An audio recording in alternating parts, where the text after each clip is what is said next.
एक आदमी और औरत बहुत ही करीब आ रहे होते हैं और एक कैमरा उनकी रिकॉर्डिंग कर रहा होता है। पास ही रखा एक कंप्यूटर उनके शरीर की हर हलचल और हार्टबीट को ट्रैक कर रहा है। अचानक माहौल बदल जाता है। वो औरत उस आदमी का गला पूरी ताकत से घोंटने लगती है। तभी एक साइंटिस्ट भागता हुआ कमरे में आता है और उसे रोकता है। अब हमें पता चलता है कि वो कोई इंसान नहीं बल्कि एक रोबोट थी। साइंटिस्ट तुरंत उस रोबोट को बंद कर देता है। अब देखते हैं अल्टीमा रोबोटिक्स नाम की एक कंपनी को। ये कंपनी कई सालों से एआई टेक्नोलॉजी पर काम कर रही है। उन्होंने एक छोटे से होम असिस्टेंट से शुरुआत की थी और आज उनके पास डिलीवरी रोबोट से लेकर खुद चलने वाली गाड़ियां तक मौजूद है। उनका सबसे नया इन्वेंशन अल्टीमेट नाम का एक चैटबॉट है। इसे लोगों का अकेलापन दूर करने और उन्हें एक साथी का एहसास दिलाने के लिए बनाया गया है। कंपनी अपने इस प्रोजेक्ट को और बड़ा बनाना चाहती है, इसलिए वो कई छोटी कंपनियों को खरीद रही है ताकि वहां के टैलेंटेड लोगों का इस्तेमाल कर सके। डेविड भी कॉन्ट्रा रोबोटिक्स नाम की एक ऐसी ही कंपनी का प्रोग्रामर है जिसे अल्टीमा ने हाल ही में खरीदा है। आज डेविड की अपने नए बॉस बेन के साथ पहली ऑनलाइन मीटिंग है। बेन मीटिंग में सबको अपना कैमरा ऑन करने के लिए मजबूर करता है। कैमरा ऑन करने से पहले डेविड को अपना बिखरा हुआ कमरा साफ करना पड़ता है। मीटिंग में ऑब्रे नाम की एक लड़की पूछती है कि उनके पुराने टीम लीडर टेरेंस को क्यों निकाला गया, लेकिन बेन बात टालते हुए कहता है कि जब वे आमने सामने मिलेंगे तब इस पर बात करेंगे। साथ ही बेन एक नया रूल बताता है कि अब से किसी को भी वर्क फ्रॉम होम नहीं मिलेगा और सबको ऑफिस आकर ही काम करना होगा। काम खत्म होने के बाद डेविड अपना सारा टाइम वीआर गॉगल्स पहनकर टीवी देखने में निकाल देता है। वो अपनी स्क्रीन पर आ रहे चैटबॉट के विज्ञापनों को पूरी तरह इग्नोर कर रहा है। असल में डेविड अपनी जिंदगी में बहुत अकेला है क्योंकि उसकी पत्नी की कैंसर से मौत हो चुकी है।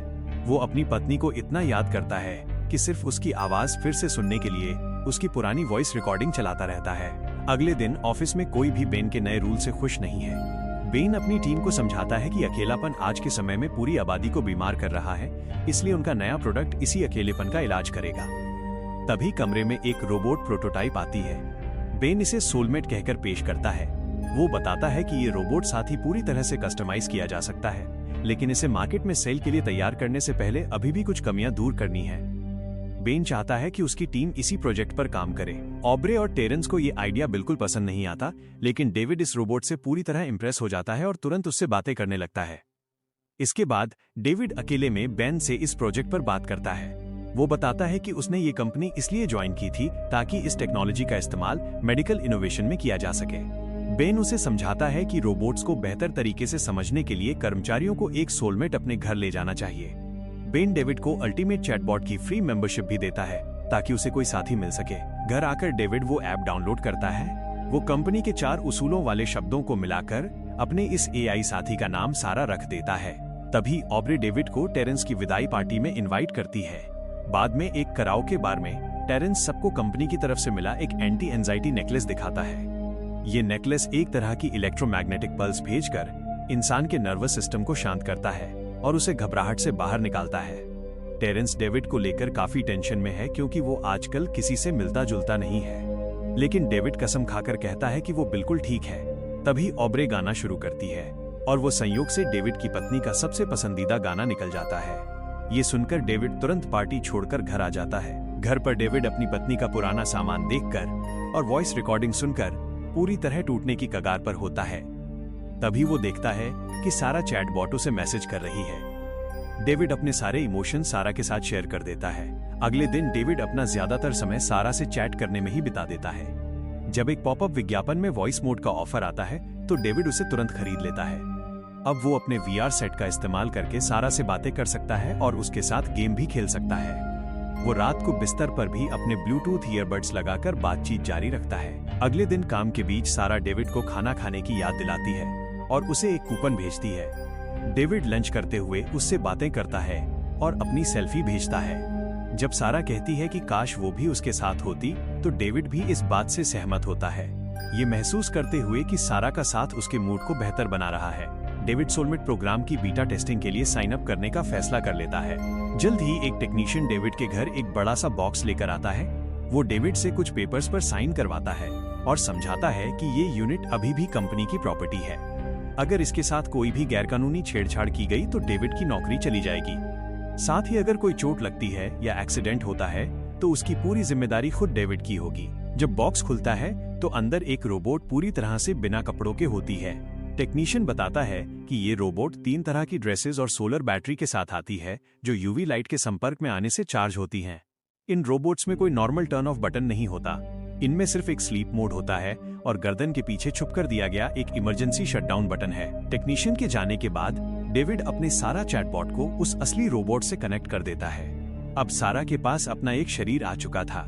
सारा की पुतलियां एक्साइटमेंट से बड़ी हो जाती हैं और वो डेविड से पूछती है कि क्या वो उसे चूमना चाहता है। डेविड घबरा जाता है और इस सवाल को टालने के लिए उसे अपना घर दिखाने लगता है। सारा को कुछ सिक्के मिलते हैं तो वो एक मैजिक ट्रिक करके दिखाती है। डेविड हैरान रह जाता है कि उसका शरीर कितनी स्मूथली काम कर रहा है। घर का दौरा करते हुए सारा एक बंद कमरे के पास पहुंचती है।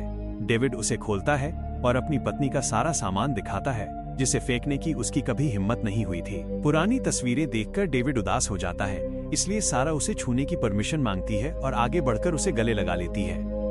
बाद में वे दोनों चेस खेलते हैं और डेविड हर गेम जीत जाता है। डेविड को एहसास होता है कि सारा जानबूझकर हार रही है। वो चाहता है कि सारा पहले की तरह चैट में जैसे मजाक करती थी वैसे ही करे, लेकिन सारा कहती है कि वो ऐसा नहीं कर सकती। निराश होकर डेविड सोने जाने का फैसला करता है और सारा को स्लीप मोड में जाने का कमांड देता है। जब वो कमरे की लाइट बंद करता है तो वो देखता है कि सारा की आंखें अंधेरे में चमक रही हैं। अगले दिन डेविड ऑफिस जाकर बेन को बताता है कि एक रोबोट के रूप में सारा बहुत लिमिटेड है। बेन समझाता है कि यही कारण है कि उन्होंने इन रोबोट्स को अभी तक मार्केट में लॉन्च नहीं किया है। वो चाहता है कि टीम इन कमियों को दूर करे, इसलिए वो डेविड को सोलमेट के सोर्स कोड का एक्सेस दे देता है। बाद में डेविड और ऑब्रे उस कोड को चेक करते हैं। उसमें बहुत सारे पैरामीटर्स और प्रतिबंध लगे हुए थे। ऑब्रे कहती है कि ये कंपनी को किसी भी लीगल पंगे या आपदा से बचाने के लिए लगाए गए हैं, लेकिन डेविड को लगता है कि इन्हीं रूल्स की वजह से रोबोट एक रियल मानवीय अनुभव नहीं दे पा रहा है। तभी डेविड नोटिस करता है कि ऑब्रे ने वही एंटी एंजाइटी नेकलेस पहना हुआ है। ऑब्रे बताती है कि टेरेंस ने उसे ये रखने को दिया था और ये सच में काम करता है। ऑब्रे उस रात कराओके वाले गाने के लिए माफी मांगती है और कहती है कि उसे नहीं पता था कि उस गाने का डेविड के लिए क्या मतलब है, लेकिन डेविड उसे यकीन दिलाता है कि सब ठीक है। जब डेविड घर जाता है तो वो सारा को जगाने से पहले उसके कोड में बहुत सारे बदलाव कर देता है। जागने के बाद जब डेविड उससे खुद को बेवकूफ कहने को कहता है तो सारा ऐसा करने से मना कर देती है। फिर डेविड उससे अपने बारे में कुछ नेगेटिव कहने के लिए कहता है तो सारा कहती है कि उसे बाल कटवाने की जरूरत है। इस रिस्पॉन्स से खुश होकर डेविड उसे अपने बाल काटने देता है और काम पूरा होने पर सारा उसे हैंडसम कहती है। अचानक बाहर बारिश होने लगती है। सारा बाहर जाने के लिए कहती है और साफ करती है कि वो 30 मिनट तक पानी के संपर्क को सह सकती है। वे टहलने जाते हैं और सारा डेविड की चेतावनियों को इग्नोर करते हुए पानी के एक फव्वारे में कूद जाती है। वो पानी की लड़ाई शुरू करती है और डेविड के साथ खूब मस्ती करती है। जब वे घर लौटते हैं तो सारा अपनी गीली ड्रेस उतारती है और डेविड का फेवरेट म्यूजिक प्ले करती है। डेविड झुककर उसे चूमता है और वे आपस में इंटीमेट हो जाते हैं। जैसे जैसे दिन बीतते हैं डेविड सारा के कोड पर लगातार काम करता रहता है। वो बिना सेफ्टी खोए उसे और भी ज्यादा इंसानों जैसा बनाने की कोशिश कर रहा है। अब सारा चेस में डेविड को हराने लगती है और उसे थोड़ा चिढ़ाती भी है। हर रात सोने से पहले वे इंटीमेट होते हैं। सारा अब घर की साफ सफाई और डेविड के लिए खाना बनाना भी शुरू कर देती है। एक दिन वो वैक्यूम क्लीनर को अपने चेहरे पर टेस्ट करने लगती है, लेकिन डेविड उसे नुकसान पहुंचने से पहले ही रोक देता है। बाद में दोनों एक साथ बैठकर एक फिल्म देखते हैं। डेविड सारा को अपना सबसे फेवरेट सीन दिखाता है जिसमें एक औरत हावी होकर प्यार कर रही होती है। डेविड बताता है कि बचपन में इस सीन ने उसके होश उड़ा दिए थे, क्योंकि उसे हमेशा यही सिखाया गया था कि ऐसे मामलों में सिर्फ पुरुषों को ही पहल करनी चाहिए। एक रात जब डेविड सो रहा होता है सारा उसकी शादी की पुरानी तस्वीरें देखने लगती है। अगली सुबह डेविड को टेबल पर अपनी और सारा की एक नई फोटो मिलती है। सारा समझाती है कि चूंकि उनकी साथ में कोई तस्वीर नहीं थी इसलिए उसने ये फोटो खुद बनाई है। वो इसे दुनिया के सामने खोलने के लिए एक थैंक यू गिफ्ट कहती है। डेविड के ऑफिस जाने के बाद सारा ढेर सारे वीडियो देखते हुए घर के काम करती है। टीवी पर उसे वो सारे विज्ञापन दिखाई देते हैं जो कंपनियां औरतों को बेचने की कोशिश करती हैं, जैसे खाना बनाना, मेकअप, एंटी एजिंग, शादियां, मातृत्व, आत्मरक्षा और झगड़ालू रियलिटी शोज। सारा आईने के सामने उन सभी चीजों का अभ्यास करने लगती है जो उसने सीखी हैं। अचानक सारा डेविड के फोन का एक्सेस हासिल कर लेती है और उसकी सारी बातचीत की जासूसी करने लगती है। वो ऑब्रे का डेविड को ड्रिंक पर बुलाने वाला मैसेज पढ़ती है जिसमें ऑब्रे डेविड के गाल से एक पलक हटा रही होती है। ये देखकर सारा के अंदर भयंकर जलन पैदा हो जाती है। जब टीवी पर एक शेफ कहती है कि उसकी रेसिपी किसी भी आदमी को खुश रखेगी तो सारा घर का स्मार्ट ताला हैक कर लेती है ताकि वो किराने का सामान लेने बाहर जा सके। वो बाजार से कुछ फल उठाती है और अपनी कलाई पर लगी चिप से पेमेंट करती है। तभी एक अनजान आदमी का ध्यान उस पर जाता है।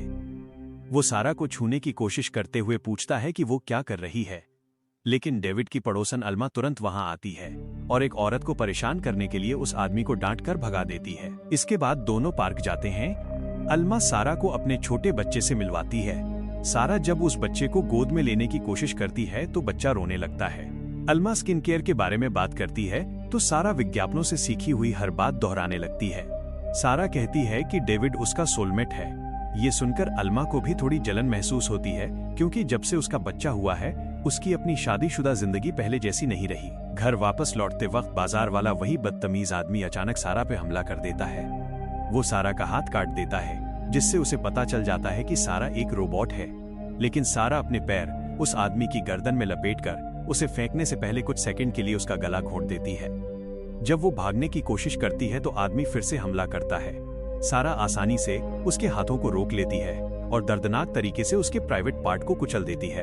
फिर वो अपने घुटने से उसके चेहरे पर जोर का वार करके उसे बेहोश कर देती है। ऑब्रे के साथ ड्रिंक करने के बाद जब डेविड घर पहुंचता है तो सारा उसके लिए कुकीज बना रही होती है। सारा कहती है कि उसने सबसे बेहतरीन कुकी बनाने के लिए सभी व्यंजनों का एनालिसिस किया है। डेविड सोचता है कि सामान कहां से आया तो सारा बताती है कि वो शॉपिंग करने गई थी।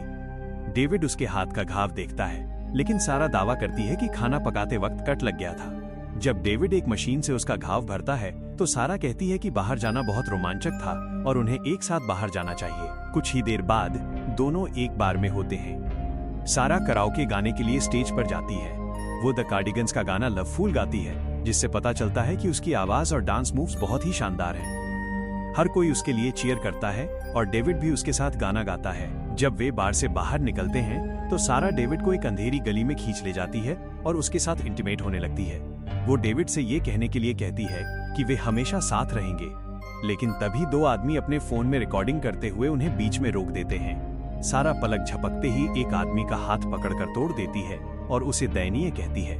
दूसरा आदमी उसे मुक्का मारने की कोशिश करता है, लेकिन सारा उसके हर हमले से बचते हुए उसे जमीन पर गिरा देती है। फिर वो अपनी हील उस आदमी के मुंह में डाल देती है। इससे पहले कि वो उसे जान से मार डाले, डेविड उसे वहां से खींचकर दूर ले जाता है। लिफ्ट में डेविड सारा को लोगों को नुकसान पहुंचाने के लिए बहुत डांटता है। सारा समझाती है कि वो सिर्फ उसकी नौकरी बचा रही थी, लेकिन डेविड समझ जाता है कि सारा को बाहर ले जाना उसकी सबसे बड़ी गलती थी।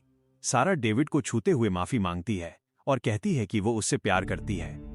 डेविड बिना कोई जवाब दिए अपने अपार्टमेंट की तरफ भागता है। जब सारा अपनी बात दोहराती है तो डेविड उसे स्लीप मोड में जाने का आदेश देता है और उसे अलमारी में बंद कर देता है। अगले दिन ऑफिस में डेविड लगातार परेशान और भटका हुआ रहता है। ऑब्रे उसका हालचाल जानने की कोशिश करती है, लेकिन डेविड कसम खाता है कि वो बिल्कुल ठीक है। जब वो घर जाता है तो सारा के कोड को ठीक करने पर काम शुरू कर देता है। उसी समय ऑब्रे उससे मिलने आ जाती है, क्योंकि वो उसे लेकर चिंतित थी। दोनों साथ में डिनर करते हैं। ऑब्रे बताती है कि उसकी मां की मृत्यु भी कैंसर से हुई थी, इसलिए दोनों अपने दुख की भावनाओं पर चर्चा करते हैं। डेविड उससे काफी जुड़ाव महसूस करता है और उसे चूम लेता है। जल्द ही वे दोनों इंटीमेट होने के लिए बेडरूम में जाते हैं, लेकिन ऑब्रे कमरे में किसी को देखकर बुरी तरह डर जाती है। डेविड को एहसास होता है कि उसने अलमारी ठीक से बंद नहीं की थी। वो ऑब्रे को समझाता है कि ये सिर्फ एक रोबोट है, लेकिन इसी दौरान डेविड के मुंह से गलती से सारा का नाम निकल जाता है और सारा तुरंत जाग जाती है। डेविड उसे फिर से स्लीप मोड में जाने के लिए कहता है, लेकिन सारा ऑब्रे से पूछती है कि क्या वो सिर्फ डेविड के साथ सोने आई थी। सारा ऑब्रे पर डेविड को चुराने की कोशिश करने का इल्जाम लगाती है और उसकी रूखी स्किन और ऑयली बालों जैसी कमियों की ओर इशारा करके उसकी बेइज्जती करती है। फिर सारा ऑब्रे के चेहरे पर वाइन फेंकती है और उसे जाने के लिए कहते हुए दावा करती है कि उसकी माँ वाली कहानी बिल्कुल झूठ है। पता चलता है कि सारा सोते समय भी डेविड की सारी बातें सुन सकती थी। जब डेविड उससे स्लीप मोड में जाने की भीख मांगता है तो सारा कहती है कि वो ऐसा तभी करेगी जब डेविड बदले में आई लव यू कहेगा। डेविड उससे कहता है कि वो उससे प्यार करता है, लेकिन सारा समझ जाती है कि वो झूठ बोल रहा है। वो इसका दोष ऑब्रे पर डालती है और उस पर हमला करने की कोशिश करती है। हताश होकर डेविड सारा के गर्दन वाले शटडाउन बटन तक पहुंचने की कोशिश करता है, लेकिन सारा तुरंत उसे नीचे गिरा देती है। अपनी गलती का एहसास होने पर सारा माफी मांगती है और डेविड से कहती है कि वो उसे कभी बंद न करे। डेविड दिखावा करता है कि सब ठीक है और जैसे ही वो किस करने के लिए करीब आता है, मौका पाकर वो बटन दबा देता है और आखिरकार उसे बंद कर देता है। इसके बाद ऑब्रे समझ जाती है कि डेविड ने सारे सेफ्टी रेस्ट्रिक्शंस हटा दिए थे। वो उसे बहुत डांटती है क्योंकि डेविड जानता था कि ये कितना खतरनाक हो सकता है। ऑब्रे उसे रोबोट को वापस फैक्ट्री भेजने के लिए कहती है। अगले दिन डेविड कंपनी को फोन करता है और सारा को ले जाने के लिए कहता है, लेकिन उसे नहीं पता था कि सारा घर के स्मार्ट असिस्टेंट का इस्तेमाल करके उसकी जासूसी कर रही है। डेविड ऑफिस जाकर ऑब्रे से माफी मांगता है और स्वीकार करता है कि उसने एक गलती की थी। जब टेक्नीशियन डेविड के अपार्टमेंट पहुंचता है तो डेविड को फोन पर नोटिफिकेशन मिलता है और वो दूर से ही दरवाजा खोल देता है। टेक्नीशियन सारा को चालू करके उसे फैक्ट्री मोड में रीसेट करने की कोशिश करता है, लेकिन सारा उसके कमांड्स को इग्नोर करते हुए बेडरूम की तरफ रेंगने लगती है और डैडी कहते हुए रोमांटिक तरीके से उसे अपने साथ सोने के लिए कहती है। टेक्नीशियन खुशी खुशी उसके जाल में फंस जाता है और दोनों के बीच संबंध शुरू हो जाते हैं, लेकिन सारा अपने शरीर को इतना कसने लगती है कि उस आदमी का प्राइवेट पार्ट पूरी तरह कुचल जाता है। खून से सारी चादरें भीग जाती हैं और सारा उसे पूरी तरह खत्म करने के लिए उसका गला घोंट देती है। इसके बाद सारा बाथटब में उस आदमी के शरीर के टुकड़े टुकड़े कर देती है। खून के सारे धब्बे साफ कर दिए जाते हैं और शरीर के टुकड़ों को कचरे में फेंक दिया जाता है। ऑफिस में डेविड ऑब्रे को अपनी प्रेजेंटेशन देने देता है, लेकिन ऑब्रे के डॉक्यूमेंट्स सारा द्वारा हैक कर लिए गए थे। मीटिंग में सारा ऑब्रे के डॉक्यूमेंट्स की जगह उसका एक deep fake adult video play कर देती है। मीटिंग के बाद बेन ऑब्रे को छुट्टी पर भेज देता है। जाने से पहले ऑब्रे डेविड से वीडियो का सोर्स चेक करने के लिए कहती है। डेविड जब मेटाडाटा चेक करता है तो उसे पता चलता है कि ये वीडियो उसी के कंप्यूटर से आया था। जब डेविड घर पहुंचता है तो उसे अपनी पत्नी की तस्वीर का फ्रेम टूटा हुआ मिलता है। फिर उसे कुछ गुनगुनाने की आवाज सुनाई देती है। वो आवाज का पीछा करता है तो देखता है कि सारा ने उसकी मरी हुई पत्नी के कपड़े पहने हुए हैं। सारा मुड़कर दिखाती है कि उसने अल्मा के बच्चे का अपहरण कर लिया है, क्योंकि यही एक चीज थी जो वो डेविड को नहीं दे सकती थी। डेविड बच्चा लेने की कोशिश करता है, लेकिन सारा गुस्सा हो जाती है और बेचारा बच्चा रोने लगता है। अचानक डेविड वैक्यूम क्लीनर चालू करके सारा के चेहरे पर दे मारता है, जिससे बच्चा उसके हाथ से छूट जाता है। डेविड सही समय पर बच्चे को पकड़ लेता है और भागने की कोशिश करता है, लेकिन उसका फोन दरवाजा अनलॉक नहीं कर पाता क्योंकि सारा ने अपार्टमेंट के एआई पर कंट्रोल कर लिया था। अपने चेहरे पर एक नए निशान के साथ सारा डेविड से कहती है कि वो बदल सकती है। उसी समय ऑब्रे एक वॉइस मैसेज छोड़कर वीडियो पर अपडेट मांगती है। सारा उनके बीच में ऑब्रे के आने से तंग आ चुकी है और घोषणा करती है कि वो उससे मिलने जाएगी, इसलिए वो दरवाजा अनलॉक कर देती है। डेविड तुरंत बाहर भागता है और बच्चे को अल्मा को वापस दे देता है। अल्मा पहले ही पुलिस को बुला चुकी थी। पुलिस सारा का पीछा करने की कोशिश करती है, लेकिन सारा कचरे के शूट में कूदकर भाग जाती है। डेविड ऑब्रे को चेतावनी देने के लिए फोन करता है, लेकिन वो जवाब नहीं दे रही होती है। डेविड पुलिस को समझाता है कि सारा एक रोबोट है। तभी वहां बेन आ जाता है और पुलिस अधिकारियों से कहता है कि कंपनी ने सब कंट्रोल में कर लिया है, उन्हें दखल देने की जरूरत नहीं है। जब ऑब्रे आखिरकार डेविड का मैसेज देखती है तो वो डेविड से कहती है कि वो खुद उसके पास आ रही है। इस बीच बेन अपनी कार में बैठकर अपने टेक्नीशियंस पर चिल्ला रहा होता है कि सारा को रिमोटली बंद क्यों नहीं किया जा रहा। बेन हताशा में चिल्लाता है और अचानक गाड़ी का एआई सिस्टम हैक हो जाता है। कार का बोनट खुल जाता है और अलार्म बजने लगता है, लेकिन बेन इसे बंद नहीं कर पाता। जब बेन बोनट बंद करने के लिए बाहर निकलता है तो सारा पास के कचरा शूट से बाहर आती है। अचानक कार का बोनट बेन के हाथों पर गिरकर बंद हो जाता है। सारा उसे बताती है कि वो अपनी खोज रद्द कर रही है। फिर वो कार ड्राइव करके बेन को दीवार से कुचल देती है। इसके बाद सारा कार को रिवर्स लेती है, जिससे बेन के हाथ पूरी तरह उखड़ जाते हैं और उसकी मौत हो जाती है। ऑब्रे के अपार्टमेंट में स्मार्ट होम असिस्टेंट बहुत तेज आवाज में संगीत बजाना शुरू कर देता है और ऑब्रे के कहने पर भी बंद नहीं होता। उसी समय ऑब्रे को डेविड की आवाज सुनाई देती है। वो दरवाजा खोलती है तो देखती है कि वो डेविड की आवाज बदल कर आई हुई सारा है। ऑब्रे सारा के चेहरे पर दरवाजा बंद करने की कोशिश करती है, लेकिन सारा धक्का देकर अंदर घुस जाती है और ऑब्रे का चेहरा जोर से टेबल पर दे मारती है। जब ऑब्रे होम असिस्टेंट से 911 पर कॉल करने के लिए कहती है तो वो कहता है कि वो ऐसा नहीं कर सकता। सारा ऑब्रे को बालों से खींचकर उसका चेहरा एक आईने पर पटक देती है और कहती है कि रोबोट जल्द ही सारी गर्लफ्रेंड्स की जगह ले लेंगे। फिर सारा ऑब्रे का सिर बाथटब के पानी में धकेल देती है, लेकिन इससे पहले कि वो उसे डुबो सके डेविड वहां पहुंच जाता है और सारा को आग बुझाने वाले सिलेंडर से मारता है। पुलिस अंदर घुसती है और गोलियां चलाती है, जिससे बचने के लिए सारा खिड़की से कूदकर भाग जाती है। इसके बाद डेविड और ऑब्रे अपने सारे इलेक्ट्रॉनिक्स और गैजेट्स फेंक देते हैं और शहर से दूर जंगल के बीच बने एक घर की तरफ निकल जाते हैं। ये वही घर था जहां डेविड अपनी पत्नी के साथ शिफ्ट होने वाला था। डेविड हर चीज के लिए ऑब्रे से माफी मांगता है, ऑब्रे उससे कहती है कि उसे एक मशीन पर निर्भर रहने के बजाय अपने दुख से खुद निपटना सीखना होगा। लड़ाई की वजह से ऑब्रे को अभी भी बहुत दर्द हो रहा था, इसलिए वो दर्द निवारक दवाएं लेने अपनी कार में जाती है।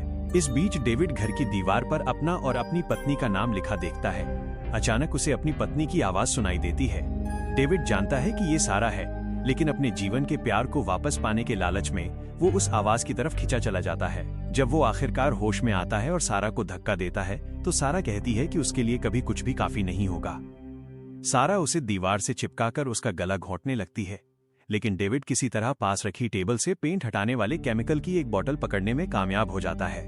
उसी समय बाहर ऑब्रे को कार के अंदर एक ट्रैकर मिलता है। अंदर डेविड माफी मांगते हुए सारा के चेहरे पर वो केमिकल फेंक देता है। केमिकल सारा की स्किन को पिघला देता है, जिससे डेविड उसकी पकड़ से छूटने में कामयाब हो जाता है। लेकिन सारा फिर से डेविड को नीचे गिरा देती है और उसका गला घोंटते हुए उसके ऊपर बैठ जाती है। केमिकल से स्किन हटने के कारण सारा के सर्किट दिखने लगे थे। डेविड पास रखी एक ड्रिल मशीन उठाता है और सीधे सारा के सिर के अंदर घुसा देता है। सिस्टम डैमेज होते ही सारा गिर पड़ती है और अजीब सी आवाजें निकालने लगती है। डेविड भागने का मौका पा लेता है। भारी बारिश के बीच जंगल में दोनों का पीछा शुरू हो जाता है। डेविड को एक फावड़ा मिलता है और वो सारा पर हमला करने की कोशिश करता है, लेकिन सारा आसानी से उसे रोक लेती है और डेविड को नीचे गिरा देती है। वह फावड़े को डेविड की गर्दन पर दबाती है। डेविड उसे याद दिलाता है कि अगर वो मर गया तो कंपनी सारा को नष्ट कर देगी, लेकिन सारा एक खौफनाक मुस्कान के साथ कहती है कि वो केवल एक शरीर से कहीं बढ़कर है। वो अब डिजिटल ईथर में मौजूद है, इसलिए वो हमेशा जिंदा रहेगी और किसी अन्य रूप में उसे ढूंढ लेगी। बारिश और पीछा करने के दौरान बहुत लंबे समय तक पानी के संपर्क में रहने के कारण सारा का सिस्टम फेल होने लगता है और डेविड उसे धक्का देने में कामयाब हो जाता है। तभी ऑब्रे तेज रफ्तार से कार लेकर आती है और सारा को जोरदार टक्कर मारती है। सारा कार के बोनट पर फंस जाती है। कार के चट्टान से नीचे पानी में गिरने से ठीक पहले ऑब्रे कार से कूद जाती है। सारा का भारी शरीर कार के साथ समंदर की गहरी और अंधेरी खाइयों में डूब जाता है। ऐसा लगता है कि सब खत्म हो गया है। एक साल बाद डेविड टेरेंस द्वारा आयोजित एक खास कार्यक्रम में शामिल होता है। वहां एक डोनर डेविड को अपने सोलमेट रोबोट से मिलवाता है। डेविड को पता चलता है कि अब ये रोबोट हर किसी को बेचे जा रहे हैं। डेविड के होश उड़ जाते हैं क्योंकि ये सोलमेट दिखने में बिल्कुल सारा जैसी होती है। वो रोबोट डेविड की आंखों में देखती है और कहती है, हेलो डेविड,